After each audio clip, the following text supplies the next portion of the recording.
एक छोटी सी झोपड़ी। कोने में खाट पर माँ लेटी है। वैद्य जी अपना थैला उठा रहे हैं। नंदू हाथ जोड़े खड़ा है। वैद्य जी ने औषधि तो दे दी थी, लेकिन उनके चेहरे पर जो भाव था वो किसी अच्छी खबर का नहीं था। नंदू, एक बात कहनी है, सुनोगे? हाँ वैद्य जी, कहिए। माँ ठीक हो जाएगी ना? बेटा, जो औषधि मैंने दी है उससे तकलीफ थोड़ी कम होगी, लेकिन ठीक नहीं होगी। नंदू के पैरों तले जमीन खिसक जाती है। मतलब वैद्य जी, मतलब क्या है? माँ को क्या हुआ है? बेटा, तेरी माँ की बीमारी गहरी है। इसका इलाज साधारण जड़ी बूटियों से नहीं होगा। इसके लिए दुर्लभ औषधियों की जरूरत होगी, जो जंगल की गहराइयों में मिलती है, और वो बहुत कीमती भी होती हैं। कितनी वैद्य जी? इतनी कीमती होती हैं कि तू अपने पूरे जीवन में उतना धन इकट्ठा नहीं कर सकता। नंदू के मन में हिसाब लगने लगा, वो हिसाब जो हमेशा खाली ही रहता था। घर में आटा कभी कभी पूरा नहीं पड़ता था। रात को पेट भरे या ना भरे वो सोचकर नहीं सोता था। और आज उसे दुर्लभ औषधियों की जरूरत थी। वैद्य जी, हमारे घर में तो कभी कभी खाने को भी नहीं होता। मैं इलाज कहाँ से कराऊंगा? वैद्य जी कुछ नहीं बोलते। वो भी जानते हैं कोई जवाब नहीं है इस सवाल का। वो चुपचाप झोपड़ी से बाहर निकल जाते हैं। नंदू वही खड़ा रह जाता है। दरवाजे की तरफ देखता है जहाँ से वैद्य जी गए, फिर माँ की तरफ देखता है जो बेसुध लेटी है। उसकी आंखें भर आती हैं। माँ, माँ, मैं क्या करूं? बताओ ना माँ, मैं क्या करूं? और फिर वो रोने लगता है, फूट फूट कर। नंदू रो रहा था और उसकी माँ बेखबर थी। नंदू बेटा, पानी। हाँ माँ, आया, अभी आया। कांपते हाथों से लोटा उठाता है और पानी पिलाता है। माँ ने पानी पिया। नंदू ने देखा उसके होठों पर एक हल्की सी तृप्ति आई। बस इतना ही था उसके पास देने को, बस यही। माँ, एक बार ठीक हो जाओ, बस एक बार। मैं तुम्हारे लिए कुछ भी करूँगा, कुछ भी। नंदू बैठा था और वो कुछ नहीं कर पा रहा था। ऐसे जीवन का क्या मतलब, जो अपनी माँ का ही इलाज ना करा पाए, जो घर में अनाज ना ला पाए, जो हर रात बिना खाए सो जाए और सुबह फिर वही खाली हाथ लेकर उठे। मैं क्या करूं? कोई बताने वाला भी नहीं है, कोई रास्ता भी नहीं दिखाता। माँ, तुमने जन्म दिया और मैं तुम्हारे काम भी नहीं आ सका। उस रात नंदू ने कोई सपना नहीं देखा। उस रात वो सोया भी नहीं। वो बस बैठा रहा माँ के पास। रात भर नींद नहीं आई नंदू को। आंखें बंद होती थीं तो वैद्य जी के शब्द कानों में गूंज उठते थे।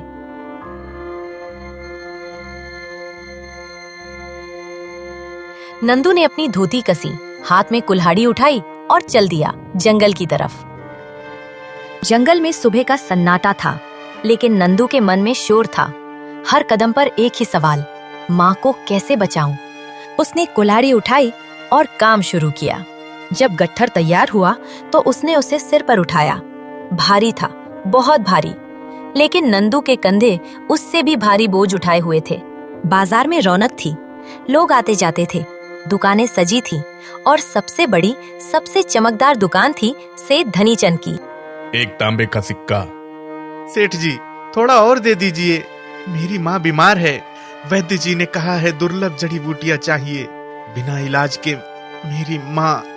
आगे बोल नहीं पाया। सुन लड़के, तेरी माँ बीमार है तो मेरा क्या लेना देना? मैंने कोई धर्मशाला नहीं खोल रखा। एक तांबे का सिक्का मिलेगा, लेना है तो लो, नहीं तो उठाओ अपना गट्ठर और निकलो यहाँ से। लेकिन सेठ जी। अरे, मेरे पास वक्त नहीं है तेरी कहानियां सुनने को। देख पीछे कितने लोग खड़े हैं लकड़ी बेचने को। तू अकेला नहीं है इस दुनिया में रोने वाला। एक तांबे का सिक्का, बोल हाँ या ना। उसने धीरे से हाथ आगे बढ़ाया। ये लो। नंदू उस सिक्के को देखता रहा, देखता रहा। इतनी मेहनत और बदले में ये? इससे तो औषधि क्या, 2 वक्त की रोटी भी मुश्किल थी। वो चुपचाप मुड़ा और घर की राह पकड़ी। नंदू की झोपड़ी। माँ बेटे ने मिलकर थोड़ा खाना खाया। बेस्वाद, बेरंग, लेकिन पेट में गया। फिर माँ सो गई। नंदू बाहर बैठ गया। रात गहरी होती जा रही थी। गांव में सन्नाटा था। नंदू आकाश में तारे देख रहा था और सोच रहा था, कल फिर जंगल जाऊंगा, कल फिर लकड़ियां काटूंगा, फिर सेठ एक तांबे का सिक्का देगा। और माँ तभी उसकी नजर गई पड़ोसी मोहन के घर की तरफ। मोहन के घर के बाहर चांदनी में चमकती हुई अनाज की एक बोरी रखी थी, भरी हुई, ऊपर से बंधी हुई। इसमें से एक बोरी ले लेता हूँ। चंदन के पास तो बहुत अनाज की बोरियां हैं। एक कम हो जाएगी तो कौन सा उसे पता चलेगा, और मैं उसे बेचकर अपनी माँ का इलाज करवा सकता हूँ। लालच का धुआं कब इंसान की आंखें ढक लेता है, पता ही नहीं चलता। नंदू के मन में उस पल बस एक ही बात थी, माँ का दर्द, माँ की सांसें। नंदू बेटा। वो आवाज, वो एक आवाज जिसने उसे रोते हुए चुप कराया था, जिसने उसे गिरने पर उठाया था। नंदू, तू क्या करने जा रहा था? माँ ने तुझे ये सिखाया था? नंदू, कहाँ है तू? यहाँ हूँ माँ, बस बाहर हवा खाने आया था।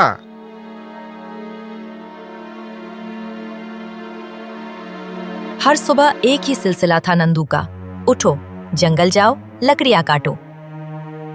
बाजार जाओ, सेठ की दुकान पर अपमान सहो, एक तांबे का सिक्का लो और घर लौटाओ। लेकिन आज कुछ अलग होने वाला था। नंदू जंगल की सीमा के पास पहुंचा ही था कि उसके कदम अचानक रुक गए। रास्ते के किनारे एक पेड़ के नीचे भगवा वस्त्र पहने एक साधु पड़े थे। सफेद जटाएं धूल में बिखरी हुई, हाथ में पकड़ा कमंडल एक तरफ लुढ़का हुआ था। वो बेसुध थे, न हिलते न डुलते। जाऊं या रुकूं? अगर रुका तो लकड़ियां नहीं कटेंगी, शाम को माँ के लिए रोटी नहीं होगी। अगर ना रुका तो ये बाबा यहीं। वो एक पल खड़ा रहा, द्वंद्व था मन में। फिर बिना किसी और सोच के वो साधु की तरफ दौड़ा। बाबा, आंखें खोलिए। बाबा, ये लीजिए, पानी पी लीजिए। साधु की पलकें कांपी, फिर धीरे धीरे आंखें खुली। कौन है? बाबा, मैं नंदू हूँ, पास के गांव का। आप यहाँ बेहोश पड़े थे। उन्होंने नंदू को ध्यान से देखा। बेटा, कितनी देर से हूँ मैं यहाँ? बाबा, आप कल से यहाँ हैं शायद। आपके आसपास की घास दबी हुई है और आपके होंठ बिल्कुल सूखे थे। बहुत देर से भोजन पानी नहीं हुआ लगता है। नंदू ने अपनी पोटली में बंधी दोपहर की रोटी निकाली और साधु के सामने रख दी। खाने के बाद गहरी सांस लेते हुए, मैं तुम्हें एक बात बताना चाहता हूँ।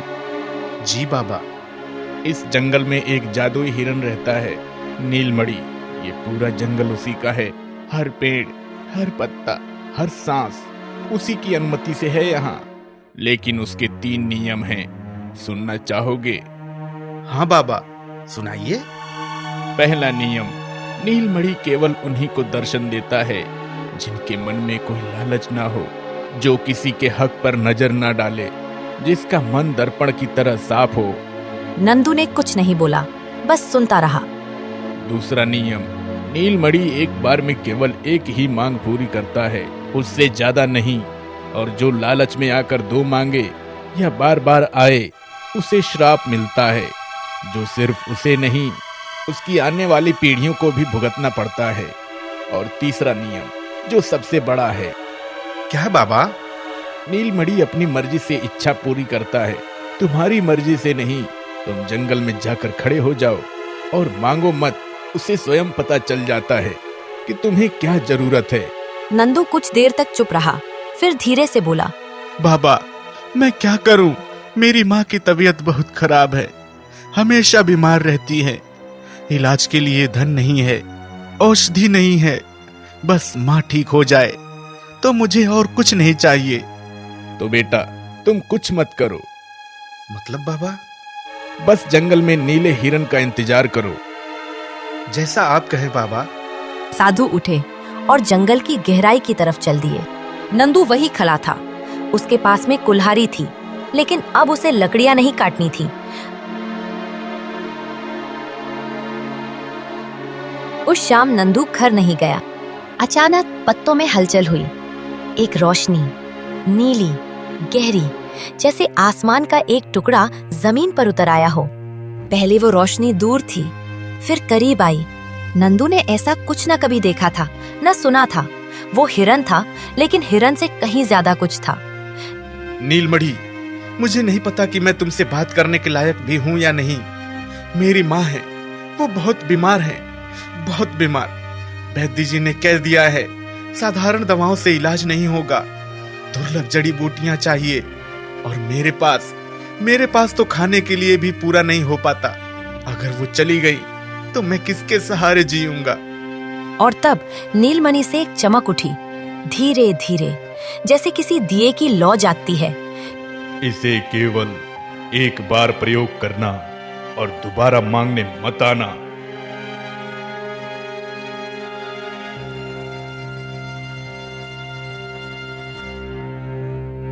माँ उठो, माँ उठो। नंदू, कहाँ था तू रात भर? बाद में बताता हूँ माँ, पहले आप इसे पी लो। मुझे बहुत हल्का लग रहा है इतने दिनों बाद। माँ, आप ठीक हो गई। आप तो बिल्कुल ठीक हो गई। अरे, रो क्यों रहा है? उन बाबा का लाख लाख शुक्रिया, और उस दिव्य नीलमणि का भी। सुबह नंदू की झोपड़ी। माँ आंगन में बैठी हैं, चेहरे पर रौनक है, हाथों में काम है। नंदू अंदर है, दरवाजे पर दस्तक। अरे नंदू भाई, कहाँ हो? घर पर हो? सेठ जी, आप यहाँ? अरे भाई, सुना है तुम्हारी माँ ठीक हो गई। क्या बात है? ये सुनकर मुझे बहुत खुशी हो रही है, बहुत खुशी। माँ ने अंदर से सुना, बाहर आई, सेठ को देखकर एक पल रुकी। माताजी, भगवान की कृपा है, आप बिल्कुल ठीक लग रही हैं। हाँ, भगवान ने दया की। भाई नंदू, रही बात लकड़ियों की, तो वो मेरा धंधा है, लेकिन दिल से तो मैं तुम्हारे साथ ही रहता हूँ, हमेशा। नंदू ने सुना, वो कुछ बोला नहीं। भाई एक बात पूछूं? वैद्य जी ने तो कह दिया था कि माताजी ठीक नहीं होंगी, तो फिर ये चमत्कार कैसे हुआ? इसका राज हमें भी तो बताओ। नंदू को कुछ सूझा नहीं। वो भोला था, दुनिया की चालाकी उसे अभी आनी बाकी थी। सेठ जी, जंगल के रास्ते में एक बाबा बेहोश मिले थे। मैंने उन्हें पानी पिलाया, अपनी रोटी दी। उन्होंने बताया कि इस जंगल में एक दिव्य हिरन रहता है, नीलमणि। मैं रात भर उस जंगल में रुका और वो आया नीली रोशनी के साथ। उसने मुझे एक पत्ती दी और मैंने उसे पीसकर अपनी माँ को पिलाया, और मेरी माँ ठीक हो गई। वाह, भगवान ने तुम पर तो कृपा बरसाई है। सच में बहुत अच्छी बात है। अच्छा भाई, अब चलता हूँ। अपना ख्याल रखना, माताजी का भी ध्यान रखना।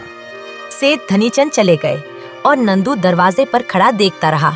सेठ के कदम तेज थे और दिमाग उससे भी तेज।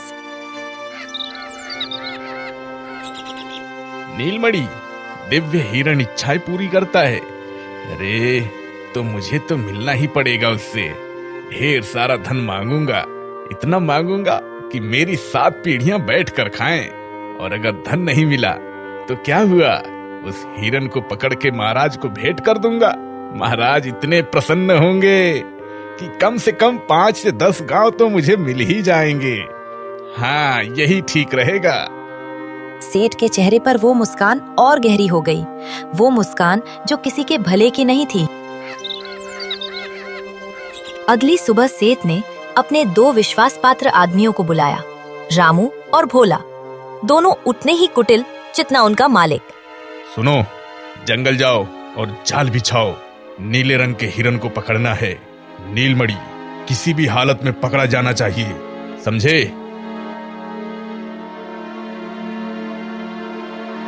जंगल।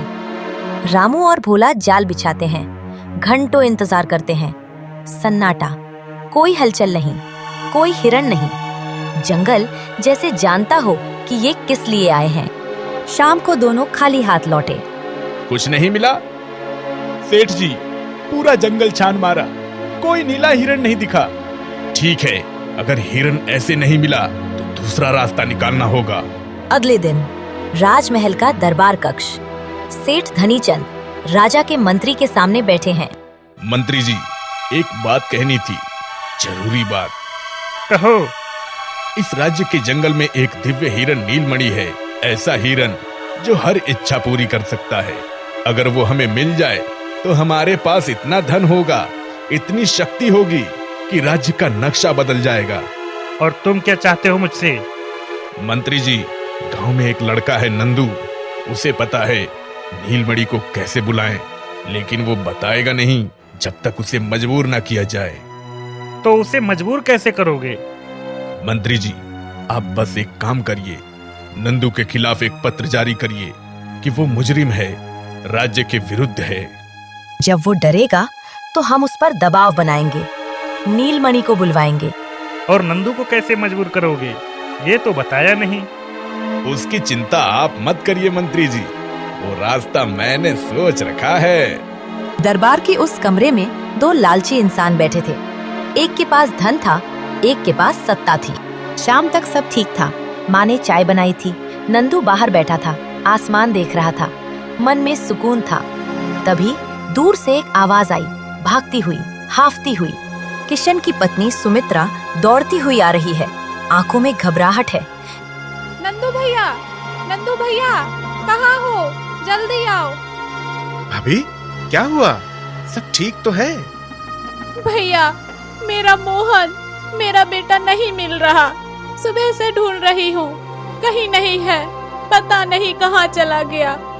किशन, उसका बचपन का दोस्त, 2 साल पहले चला गया था और पीछे छोड़ गया था सुमित्रा भाभी और छोटा सा मोहन। कब से नहीं मिला भाभी? आखिरी बार कहाँ देखा था? दोपहर को मैंने उसे सेठ धनीचंद की दुकान के पास देखा था। उसके बाद से घर नहीं आया। भाभी, तुम घर जाओ, माँ के पास रहो, मैं अभी लेकर आता हूँ मोहन को। भैया, वो बच्चा है, उसके पिता नहीं रहे, अगर उसे कुछ हो गया तो। कुछ नहीं होगा भाभी, किशन भाई की कसम, मैं मोहन को लेकर आऊंगा। नंदू तेज कदमों से सेठ धनीचंद की हवेली की तरफ चल दिया। मन में गुस्सा था, लेकिन होठ बंद। सेठ जी, दरवाजा खोलिए। अरे नंदू भाई, आ गए। मुझे पता था तुम जरूर आओगे। मोहन कहाँ है सेठ जी? किशन भाई का बेटा, बताइए। है, मेरे पास है, एकदम सुरक्षित है मेरे पास। तो उसे अभी छोड़िए, वो बच्चा है। छोड़ूंगा, जरूर छोड़ूंगा, लेकिन एक काम करना होगा तुझे। उस नीले हिरन को, नीलमणि को मेरे लिए बुला कर ला। बस इतना सा काम है तेरे लिए। वो शब्द उसने सुने और मन में कुछ टूटा। उसने खुद बताया था सब कुछ उसी दिन, उसी मीठी बातों में आकर, और आज वही बात हथियार बन गई थी। नहीं। क्या? मैंने कहा नहीं। नीलमणि ने मुझ पर भरोसा किया था। उसने कहा था दोबारा मत आना, और मैं उस भरोसे को नहीं तोड़ूंगा, चाहे कुछ भी हो जाए। वो उठे धीरे धीरे, और उनकी आवाज अब मीठी नहीं थी, बर्फ जैसी ठंडी थी। तू मुझसे टकराने की सोच रहा है? एक लकड़हारा मुझसे? मैं किसी से नहीं टकरा रहा सेठ जी, मैं बस एक बच्चे को उसकी माँ के पास भेजना चाहता हूँ। सेठ ने पीछे मुड़कर अपने दोनों आदमियों को इशारा किया। सुनो तुम दोनों, इसे भी उसी कमरे में बंद कर दो जहाँ मोहन बंद है। नंदू चाचा, मुझे डर लग रहा है। माँ कहाँ है? मुझे माँ के पास जाना है। डरो मत मोहन, चाचा आ गया है, कुछ नहीं होगा तुम्हें, कुछ भी नहीं होगा। उसी हवेली में बाहर सेठ धनीचंद अपने आदमी रामू से बात कर रहे हैं। सुन, उन दोनों को खाने का एक निवाला भी मत देना, एक बूंद पानी भी नहीं। जी सेठ जी। जब भूख लगेगी तो खुद ही मेरे पांव पकड़ेगा, खुद ही कहेगा सेठ जी माफ करो, सेठ जी जो कहो करूंगा। आखिर पता तो चले धनीचंद से टकराने का मतलब क्या होता है। दरवाजा बंद हो गया और उस बंद कमरे में एक भूखा बच्चा था और एक नंदू, जिसने किसी का हक नहीं छीना था, जिसने झूठ नहीं बोला था। नंदू धीरे धीरे अपना सिर दीवार से टिकाता है, आंखें छत पर, होठ कांप रहे हैं। ये कैसा इम्तिहान है भगवान। मैंने क्या गलत किया है। मैं तो बस अपनी माँ को बचाना चाहता था। तो क्या ये पाप है? अगर पाप नहीं था तो आज ये मासूम बच्चा मेरी वजह से इस अंधेरे कमरे में बंद क्यों है? मेरी गलती की सजा आज ये भोग रहा है। इसका कोई कसूर नहीं था। इसके पिता नहीं है, इसकी माँ अकेली है। और मैंने उस सेठ को सब कुछ बता दिया बिना सोचे समझे। मैं कितना मूर्ख हूँ। काश वो नीला हिरण मेरे जीवन में ना आया होता। मेरी माँ की बीमारी पहले जैसी ही रहती। तकलीफ थी तो थी, लेकिन आज ये दिन तो ना देखना पड़ता। वो आंसू पश्चाताप का था।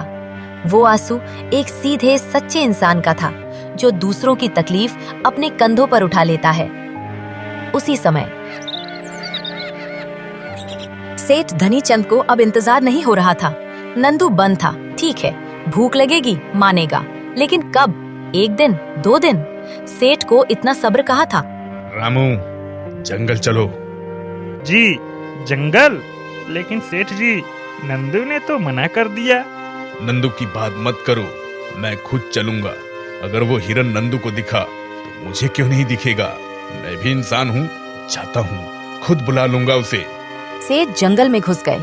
पेड़ों के बीच, झाड़ियों के पार, गहरे और गहरे, लेकिन जंगल खामोश था। कहाँ है तू? बाहर निकल नीलमणि, सुन रहा है? मैं आया हूँ धनीचंद, बाहर निकल। अरे निकल बाहर, मैं तुझे लेने आया हूँ। तू एक जानवर है, जानवर, और जानवर काबू में आते हैं। अगर अभी नहीं निकला तो इन पेड़ों को एक एक करके काट डालूंगा। तेरा ये जंगल राख कर दूंगा। तू अपने प्राणों से हाथ धो बैठेगा, सुन रहा है? शाम ढलने लगी। सेठ थके हुए, पसीने से भीगे, खाली हाथ जंगल से बाहर निकले। सेठ जी, कुछ नहीं मिला। चुप रहे। जंगल में सेठ को कुछ नहीं मिला। फिर सेठ अपने घर वापस चल देता है। बंद कमरा, अंधेरा। नंदू दीवार से टिका बैठा है। मोहन उसकी गोद में सो रहा है। कमरे में एक हल्की सी रोशनी फैली।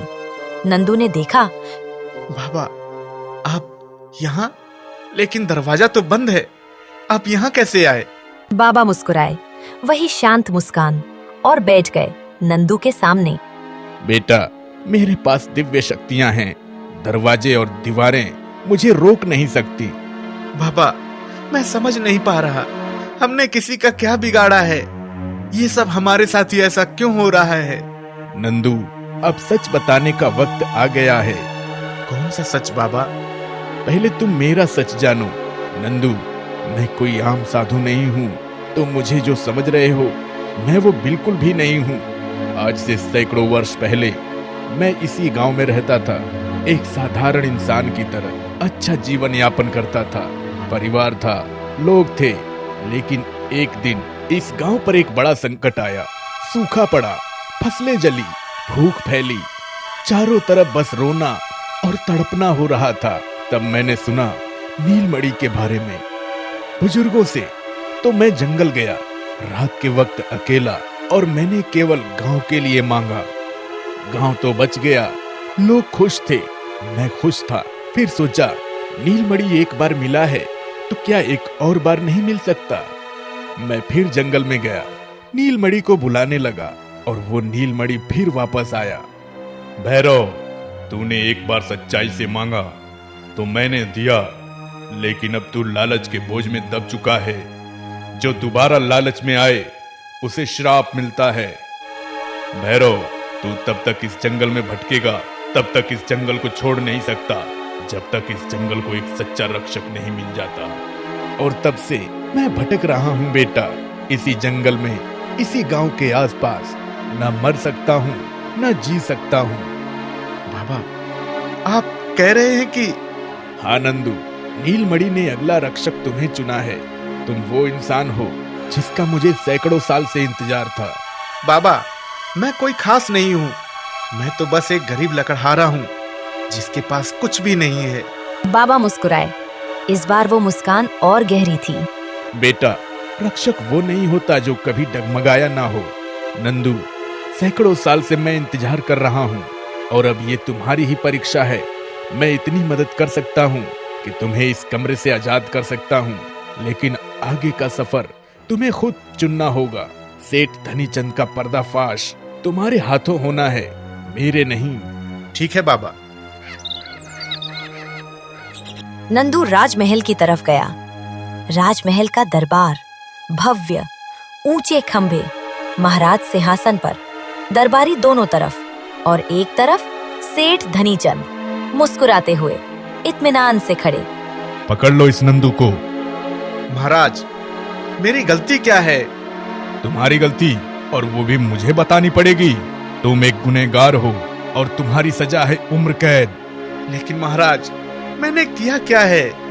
तुमने जंगल में जानवरों का शिकार किया है, राज्य के नियमों के विरुद्ध जाकर। सेठ धनीचंद आगे आए, हाथ जोड़कर, चेहरे पर नकली दुख लिए। बिल्कुल सही कह रहे हैं महाराज, मैंने खुद देखा था इसे। ऐसे इंसान कैद खाने में ही रहने चाहिए। महाराज, आप इतने न्यायप्रिय हैं, ये मैंने सुना था, लेकिन आज लग रहा है मैंने गलत सुना था, क्योंकि आपसे बड़ा नाइंसाफी करने वाला आज यहाँ कोई नहीं है। क्या कहा तुमने? तुम्हें फांसी पर चढ़ने का इरादा है क्या? महाराज, फांसी से डर नहीं लगता, लेकिन झूठ से जरूर डरता हूँ, और आज इस दरबार में झूठ बोला जा रहा है। आपने मेरी बात सुनी नहीं, सिर्फ एक इंसान के कहने पर मुझे उम्र कैद की सजा दी जा रही है। क्या यही न्याय है महाराज? वो बात कांटे की तरह चुभी थी। तो कहो, क्या कहना है तुम्हें? महाराज, इस सारे षड्यंत्र की जड़ ये सेठ धनीचंद है। इसने आपके मंत्री के साथ मिलकर मेरे खिलाफ झूठी कहानी बनाई। मेरे मित्र किशन का बेटा मोहन, उसे इस सेठ ने अपने घर में कैद कर रखा है, इसलिए कि मुझे मजबूर कर सके। धनीचंद, महाराज ये झूठ बोल रहा है। ये एक साधारण लकड़हारा, इस पर विश्वास मत करिए। मैं तो बस। चुप! सैनिकों, सेठ धनीचंद के घर जाओ और एक एक कमरे की तलाशी लो। जो भी मिले मुझे खबर करो। जी महाराज। सेठ धनीचंद का घर। सैनिक दरवाजा तोड़कर अंदर घुसते हैं। एक एक कमरा, एक एक दरवाजा, और तब एक बंद कमरे में यहाँ तो एक लड़का है। सेनापति लौटा और महाराज के कान में खबर दी। धनीचंद, एक बेसहारा बच्चे को कैद किया, एक निर्दोष को फंसाया, और मेरे दरबार में मेरे मंत्री के साथ मिलकर झूठ परोसा। महाराज, माफ कर दीजिए, मैंने गलती की। मैंने तो बस। सैनिकों, इसे और इसके दोनों आदमियों को और मंत्री चतुर्सेन को कैद करो। आज से इनकी सारी संपत्ति राज्य के खजाने में जमा होगी। दरबार में सन्नाटा था। अब तुम्हें क्या कहना है इस विषय में? महाराज, माना मैंने गलती की, माना मेरा तरीका गलत था, लेकिन ये नंदू भी तो जंगल में जाता है रात के वक्त अकेला। नंदू, इसका जवाब दो। महाराज, मैं जंगल जाता हूँ, ये सच है, लेकिन शिकार के लिए नहीं, लकड़ियाँ काटने के लिए जाता हूँ। वो लकड़ियाँ जो मैं बाजार में बेचता था, ताकि माँ के लिए 2 वक्त की रोटी जुट सके। झूठ है महाराज, ये झूठ है। धनीचंद, एक और शब्द बोला तो यही बेड़ियां पड़ जाएंगी। ठीक है नंदू, तुम कहते हो तुमने कुछ गलत नहीं किया, तो एक काम करो, अगर सच में नीलमणि तुम्हारे साथ है तो उसे अभी बुलाओ इस दरबार में, सबके सामने। दरबार में सब इंतजार कर रहे थे। सेठ धनीचंद के होठों पर एक टेढ़ी मुस्कान आने लगी। नीलमणि, मैं तुमसे कुछ नहीं मांग रहा, न धन, न शक्ति, न कोई चमत्कार, बस इतना, अगर मैंने कोई गलत काम नहीं किया, अगर मेरी माँ की परवरिश झूठी नहीं थी। और तब दरबार की छत से एक नीली रोशनी उतरी। धीरे धीरे वही दिव्य हिरन, नीला, चमकता हुआ, उससे रोशनी निकल रही थी। दरबार में पूरी तरह सन्नाटा था। फिर उसके सींगों से एक रोशनी उठी और उसमें से निकला एक चमकता हुआ पत्थर, नीला, दिव्य, जैसे उसमें पूरा जंगल समाया हो। वो पत्थर धीरे धीरे हवा में तैरता हुआ नंदू की हथेली पर आकर टिक गया। बाबा आगे आए। उनके चेहरे पर सैकड़ों साल की थकान थी। ये पत्थर नंदू का है। नीलमणि ने इसे चुना है अपने जंगल की रखवाली के लिए। आज से ये जिम्मेदारी इस लड़के की है। यही है असली रक्षक। बेटा, आज मेरी मुक्ति का दिन है। तुम्हारा बहुत बहुत शुक्रिया। धनीचंद, तुमने निर्दोष को फंसाया, एक मासूम बच्चे को बंधक बनाया, मेरे मंत्री को भ्रष्ट किया, और मेरे दरबार में झूठ परोसा। मेरा फैसला सुनो। सेठ धनीचंद और मंत्री चतुर्सेन इतने बड़े षड्यंत्र के जुर्म में दोनों को 10 साल की उम्र कैद और सेठ धनीचंद की समस्त संपत्ति राजकोष में जब्त करके इस गांव के गरीब और जरूरतमंद लोगों में बांट दी जाए। यही है इस दरबार का न्याय। उस दिन के बाद नंदू हर सुबह जंगल जाता, लेकिन अब कुल्हाड़ी लेकर नहीं। वो जंगल की देखभाल करता, पेड़ लगाता, जानवरों की रखवाली करता। उस नीले पत्थर को वो हमेशा अपने पास रखता।